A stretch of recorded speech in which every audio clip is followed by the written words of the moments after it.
Hello and welcome back friends. आज हम एक मॉरल बेस्ड स्टोरी पढ़ेंगे जो कि लियो टॉल्स्टॉय के द्वारा लिखी गई है। How much land does a man need? एक आदमी को कितनी जमीन चाहिए? क्वेश्चन मार्क है इस स्टोरी में। तो यहाँ पे है मतलब कि इंटेरोगेटिव सेंटेंस हो गया।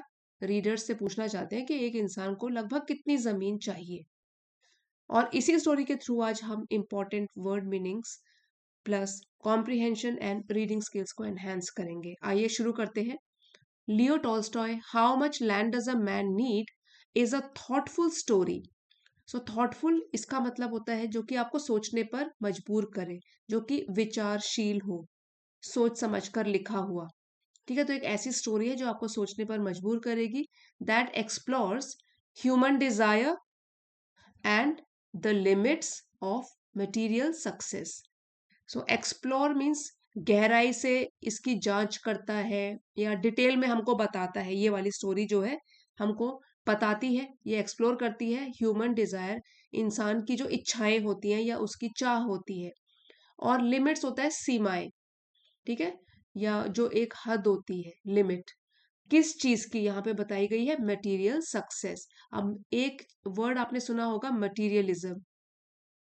मटीरियलिज्म, सो इसका मतलब होता है पैसा, जमीन, प्रॉपर्टी, या फिर जो दुनिया की जो ये कामयाबी होती है जिसको हम किससे मेजर करते हैं? पैसा कितना है, जमीन कितनी है, प्रॉपर्टी कितनी है, इसको ही बोलते हैं मटेरियल सक्सेस। तो ये वाली जो स्टोरी है ये हमको समझाती है हर चीज की भी एक लिमिट होती है। और अगर हम लालच में अगर उस लिमिट को भी क्रॉस कर देते हैं तो हमारा नुकसान हो सकता है। तो यही एक्सप्लोर करती है इंसान की इच्छाओं को और मटेरियल सक्सेस को लेकर। मतलब ये जो दुनिया की जो कामयाबी है, पैसा और जमीन, प्रॉपर्टी, इसकी भी क्या सीमा होती है? लिमिट क्रॉस करनी चाहिए, नहीं करनी चाहिए? अभी डिटेल में इसको पढ़ते हैं। Through the life of a simple farmer, Tolstoy shows how ambition, if not controlled, can slowly turn into greed.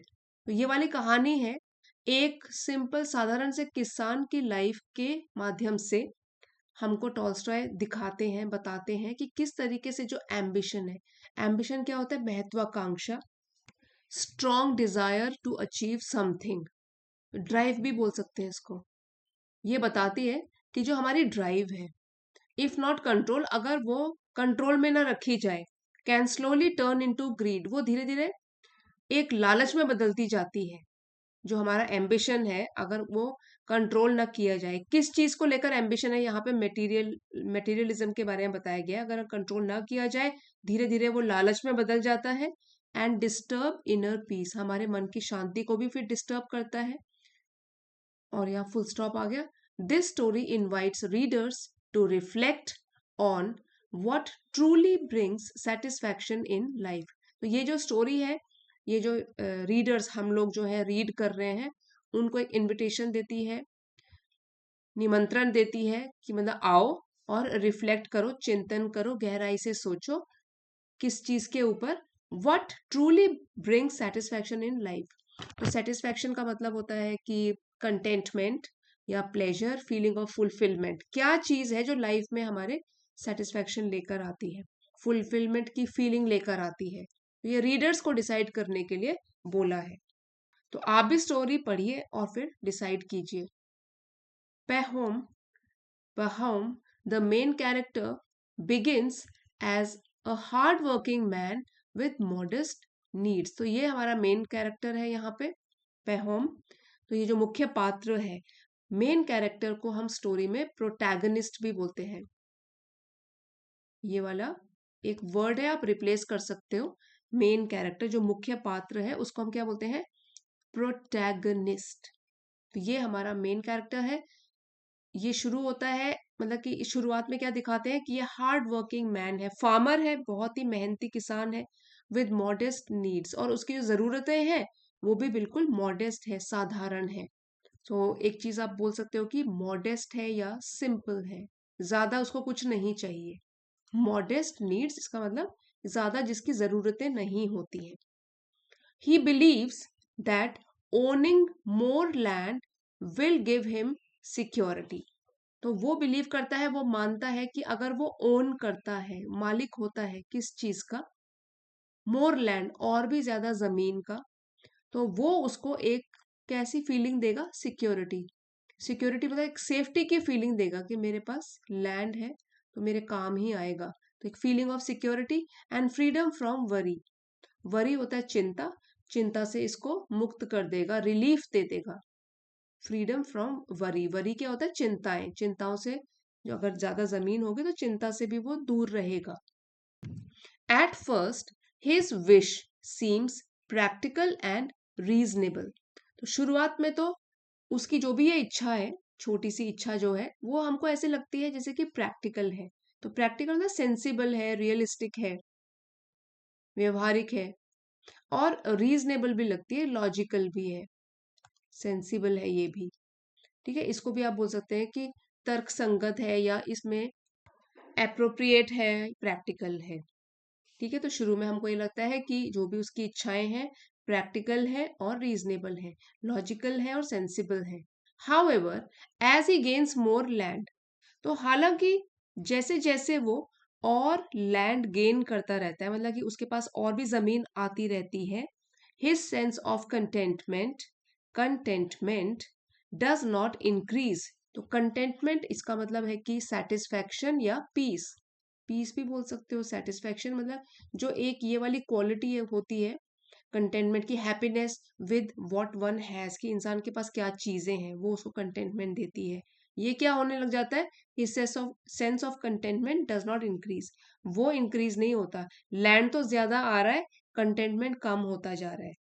ठीक है, जो संतोष है वो तो नहीं बढ़ता, उसको और चाहिए और चाहिए।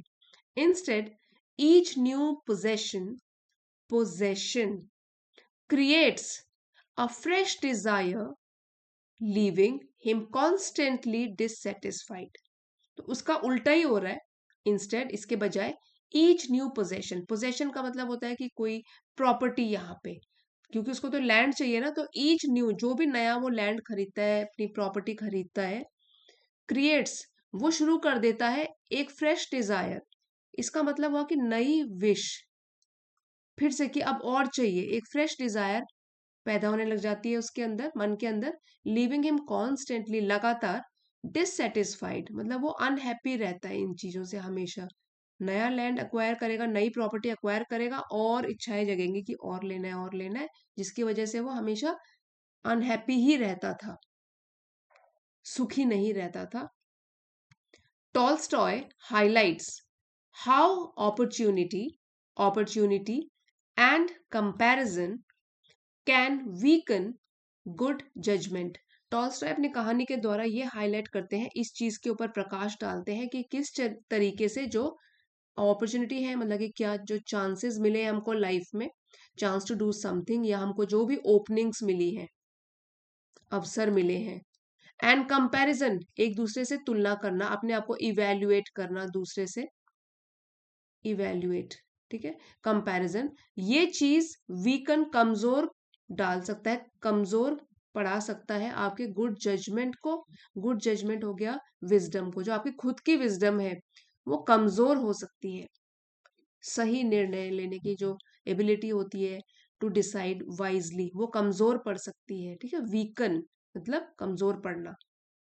When Pahom hears about a distant tribe, अब जब पेहम सुनता है एक बहुत ही दूर की एक जनजाति के बारे में, डिस्टेंट ट्राइब, डिस्टेंट होता है कि दूर, और a group living far away, एक डिस्टेंट ट्राइब, दूर एक ट्राइब रह रही है, कोई भी जनजाति या एक ग्रुप कम्युनिटी रह रही है, offering a large amount of land for a small price, जो कि ऑफर कर रही है बहुत ज्यादा जमीन एक छोटी सी कीमत के बदले, मतलब कम पैसे देने पड़ेंगे, ज्यादा जमीन आपको मिलेगी, ऐसा ऑफर चल रहा है वहां पे, डिस्टेंट ट्राइब ऑफर कर रही है। ही बिकम्स डीपली टेम्पटेड, तो वो बहुत ही गहराई से क्या है, लालच में पड़ जाता है। टेम्पटेड होता है कि अट्रैक्ट हो गया इसकी तरफ, या लालच आ गया उसको। He has been deeply lured, lured भी बोलते हैं इसको, टेम्पटेशंस को। तो वो लालच करता है इसके बारे में। द कंडीशन इज सिंपल, और जो इसके लिए शर्त है, यहाँ लिखा भी हुआ है शर्त, कंडीशन है वो क्या है, रिक्वायरमेंट क्या है, rule, he can keep all the land, he can walk around in one day.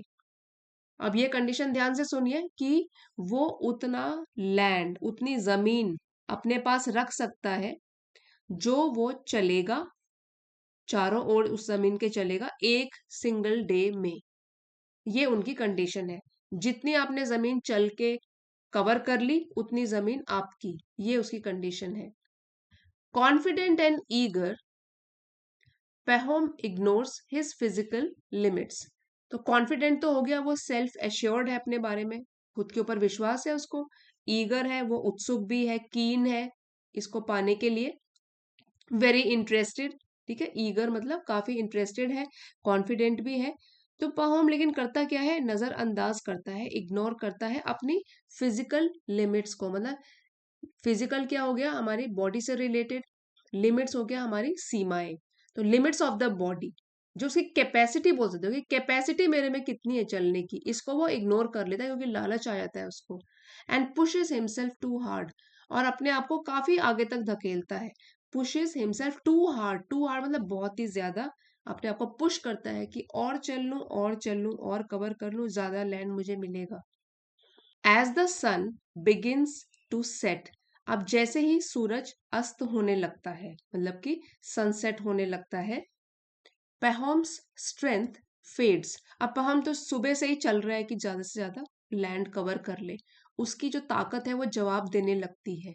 Fade का मतलब हो गया कि धूमिल पड़ जाती है, फीकी पड़ जाती है उसकी स्ट्रेंथ, जो भी उसकी ताकत है, एनर्जी है, वो फेड होने लग जाती है। But his determination forces him to continue, लेकिन फिर भी जो पक्का इरादा है उसके मन में, जो रिजॉल्व है, विल पावर है, वो उसको फोर्स करती है कि वो चलता रहे चलता रहे, उसके ऊपर प्रेशर डालती है कि वो और चले और चले। His body suffers under the pressure of his ambition. अब उसकी जो बॉडी है, फिजिकल जो बॉडी है, वो इस प्रेशर को, इस स्ट्रेस को, दबाव को नहीं ले पाती और तकलीफ में आ जाती है। ठीक है, बॉडी में कुछ तकलीफ होने लग जाती है। ऑफ हिज एम्बिशन, अब प्रेशर क्या है, किस चीज का स्ट्रेस है, उसका जो एम्बिशन है कि ज्यादा लैंड होना चाहिए। Showing how desire can blind a person to danger, ये हमको दिखाता है ये वाला एपिसोड कि किस तरीके से जो हमारी ज्यादा से ज्यादा चीजें पाने की इच्छा है वो अंधा बना देती है हमको या किसी भी पर्सन को। टू डेंजर मतलब खतरे के प्रति भी हम अंधे हो जाते हैं, हमको दिखता नहीं है कि बॉडी जवाब दे रही है, फिर भी जो एम्बिशन है या लालच है वो खत्म नहीं हो रहा। तो ये दिखाती है। Although he manages to return before sunset, although हालांकि वो किसी तरीके से मैनेज कर लेता है कि वो वापस आ जाए सनसेट से पहले। ही कोलैप्सेस, कोलैप्सिस, अगर कोई अनकॉन्शियस हो जाए, बेहोश हो जाए, तो उसको बोलते हैं ही हैज कोलैप्स्ड, बेहोश हो जाना, टू फॉल डाउन। ठीक है, ही कोलैप्सेस एंड डाइज, और मर जाता है, फ्रॉम एग्जॉस्शन। सो एग्जॉस्शन इसका मतलब हो गया बहुत ज्यादा फटीग, थकान, इसकी वजह से वो बेहोश हो जाता है और मर जाता है। किसके कारण, एग्जॉस्शन के कारण। और इसका जो सिनोनिम हो गया वो हो गया फटीग या टायर्डनेस, इससे वो मर जाता है। Paying the highest price for his greed, जिसके लिए उसको बहुत ही बड़ी कीमत, सबसे बड़ी कीमत चुकानी पड़ती है अपने लालच की, मतलब अपनी जान गंवा के ये कीमत उसको चुकानी पड़ती है अपने लालच की। The story ends with a powerful message, अभी जब स्टोरी खत्म होती है एक बहुत ही प्रभावशाली मैसेज, संदेश के साथ, एक स्ट्रॉन्ग लेसन के साथ। लेसन हमको देती है इन डेथ कि Pahom needs only 6 feet of land for his grave, कि पहोम को ज्यादा लैंड की जरूरत नहीं थी। अब उसको जब सिर्फ 6 फीट जितनी उसकी हाइट होगी उसके हिसाब से इतने ही लैंड की जरूरत थी अपनी कब्र के लिए। थ्रू दिस एंडिंग, इस एंडिंग के माध्यम से टॉलस्टॉय रिमाइंड्स रीडर्स, टॉलस्टॉय जो है वो हम रीडर्स को फिर से याद दिलाते हैं that true happiness does not come from owning more, कि जो सच्ची खुशी है वो ज्यादा से ज्यादा लैंड का मालिक बनना या प्रॉपर्टी के मालिक बनने से नहीं आती है, but from knowing when to stop. लेकिन सच्ची खुशी तब आती है जब आप लिमिट, आपको अपनी डिजायर्स की पता हो कि कब बंद करना है पैसे के पीछे भागना। The story teaches that balance and contentment are essential for a peaceful life. और ये स्टोरी हमको ये सिखाती है कि बैलेंस मतलब स्टेबिलिटी होनी चाहिए, और कंटेंटमेंट मतलब एक संतुलन, और कंटेंटमेंट तो हमने पहले भी पढ़ा था, संतुष्टि। ये जो है ये बहुत ही जरूरी चीजें हैं, आवश्यक है अगर हमको एक शांति के साथ जिंदगी को जीना है। एक क्वाइट लाइफ अगर जीनी है तो हमको संतुष्टि ये भी सीखना पड़ेगा और स्टेबिलिटी अपनी लाइफ में लेकर आनी पड़ेगी। अभी हम मॉरल डिस्कस करेंगे। इस लेसन का पीडीएफ आपको चैनल की एलीट मेंबरशिप को ज्वाइन करके मिल जाएगा। लेवल 2 की मेंबरशिप है, आप इसको ज्वाइन कर सकते हो। और चैनल को सपोर्ट करना चाहते हो तो भी लेवल 2 ज्वाइन कर सकते हो, या लेवल 1 चैनल सपोर्टर्स। आइए मॉरल कुछ और भी सीखते हैं, हमने क्या क्या सीखा इस स्टोरी से। The story shows that human greed has no limit. तो हमको इस स्टोरी ने ये बताया कि जो मानव का, मनुष्य का लालच है, उसकी तो कोई सीमा नहीं होती। The more Pahom gets the more he wants. क्योंकि स्टोरी के माध्यम से जो मेन पात्र है उसका, उसको जितना ज्यादा मिलता है उतना उसको और चाहिए। तो ये सिखाया कि जो ग्रीड है उसको एक लिमिट पता होनी चाहिए सब लोगों को। It teaches that material success does not guarantee happiness और peace of mind। ये भी सिखाया कि जो भी मटेरियल सक्सेस है, जितना पैसा, लैंड, प्रॉपर्टी हमारे पास है, उससे गारंटी नहीं मिल जाती कि हम खुश रहेंगे या मन की शांति हमको मिलेगी। ये भी हमने स्टोरी में सीख लिया। The story warns that unchecked ambition can destroy a persons well being. ये हमको एक वार्निंग की तरह चेतावनी देती है, वार्निंग देती है कि अगर हमने अपने एम्बिशन पे एक रोक नहीं लगाई, अनचेक्ड उसको बढ़ने दिया, तो एक इंसान की वेलबींग ये भी खत्म हो सकती है। It highlights how temptation can cloud judgment and lead to poor decisions. किस तरीके से जो टेम्पटेशन है, लालच है, ग्रीड है, ठीक है, वो एक पर्दा डाल के रख सकता है। क्लाउड मतलब कि वो एक यहाँ वर्ब का काम कर रहा है ये, कि वो एक पर्दा गिरा सकता है हमारे जजमेंट के ऊपर, और जिसकी वजह से हम गलत डिसीजंस लेंगे। तो ये हाईलाइट करता है कि किस तरीके से ग्रीड जो है वो हमारे जजमेंट को भी फीका पड़ा देता है। The tragic ending proves that human life is short but desires are endless. एक ये चीज भी कहानी के द्वारा हमने सीखी कि जो मनुष्य की जो लाइफ है वो तो बहुत छोटी है, लेकिन जो उसकी इच्छाएं हैं वो कभी खत्म ही नहीं होती। लाइफ खत्म हो जाती है, इच्छाएं खत्म नहीं होती, वो एंडलेस रहती हैं।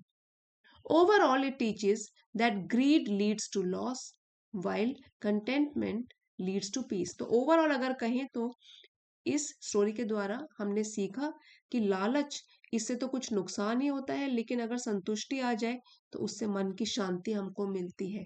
कंटेंटमेंट मीन्स संतोष, कामनेस। और अब बढ़ते हैं वोकैबुलरी की तरफ। क्विक रिवीजन करेंगे along with synonyms. Thoughtful, reflective, considerate, जो हमको सोचने पर मजबूर करे। डिजायर, विश या लॉन्गिंग मतलब एक इच्छा, डीप डिजायर। लिमिट्स हमारी बाउंड्रीज, सीमाएं, रेस्ट्रिक्शंस। एम्बिशन होता है हमारी एस्पिरेशन, हमारी ड्राइव कि कुछ पाना है। कंट्रोल्ड, अपनी सीमा में रखना, मैनेज करके रखना। To keep within limits. Greed होता है लालच। इसी का एक सिनोनिम है, एडवांस वोकेबलरी है, एवरिस। एवरिस मतलब एक्सट्रीम डिजायर फॉर मनी, बहुत ज्यादा लालच। इनर पीस हमारे अंदर की शांति, mental peace. Reflect, to think deeply, गहराई से सोचना। सेटिस्फैक्शन होता है संतुष्टि, कंटेंटमेंट, संतोष। मेन कैरेक्टर को प्रोटैगनिस्ट भी बोलते हैं, प्रोटैगनिस्ट या लीड, लीड रोल जिसका है। Modest, very simple, humble. और सिक्योरिटी, सेफ्टी या प्रोटेक्शन, सुरक्षा। फ्रीडम फ्रॉम वरी मतलब कि चिंताओं से मुक्ति, रिलीफ या पीस ऑफ माइंड। प्रैक्टिकल होता है सेंसिबल हो, जो रियलिस्टिक लगे, व्यवहारिक हो। और रीजनेबल होता है लॉजिक के साथ जो हो, जो लॉजिकल हो या सेंसिबल हो। कंटेंटमेंट, संतुष्टि, सेटिस्फैक्शन। पोजेशन, कोई चीज जो पोजेस करते हो, ownership, something which is owned by you, fresh desire, नई नई इच्छाएं, न्यू विशेस या क्रेविंग भी बोल सकते हो। Dissatisfied, unhappy. Opportunity, chance. Comparison, तुलना करना। गुड जजमेंट होता है विजडम, समझदारी।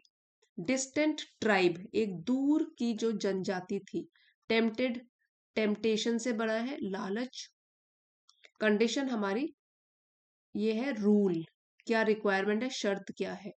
कॉन्फिडेंट, आत्मविश्वास से भरा हुआ, सेल्फ एश्योर्ड। ईगर, बहुत ही कीन हो, जो इंटरेस्टेड हो। फिजिकल लिमिट्स, हमारे बॉडी की लिमिट्स जो होती है, कैपेसिटी होती है। Strength, power. डिटर्मिनेशन, इच्छा शक्ति। प्रेशर, स्ट्रेन, दबाव। ब्लाइंड, यहाँ वर्ब की तरह यूज था, मतलब कि मिसलीड करे, हमको अंधा कर दे। obscure, danger, risk. Exhaustion, fatigue या बहुत ही वियरीनेस, टायर्डनेस। पावरफुल मैसेज, एक स्ट्रॉन्ग लेसन देती है, सबक सिखाती है। और ग्रेव का मतलब था कब्र। बैलेंस, एक तरीके की हार्मनी या स्टेबिलिटी, संतुलन। एसेंशियल, एसेंशियल, जो जरूरी हो, नेसेसरी हो। पीसफुल लाइफ, एक शांति भरी जिंदगी। काम लाइफ, क्वाइट लाइफ। सो ये थी हमारी आज की मॉरल बेस्ड स्टोरी। आपके लिए जरा भी अगर हेल्पफुल रही है, please don't forget to like, share and subscribe friends. अब आप वीडियोस को हाइप भी कर सकते हो। कमेंट्स लिख के भी जरूर बताइए कैसी लगी। Thanks for watching. मिलते हैं अगले वीडियो में।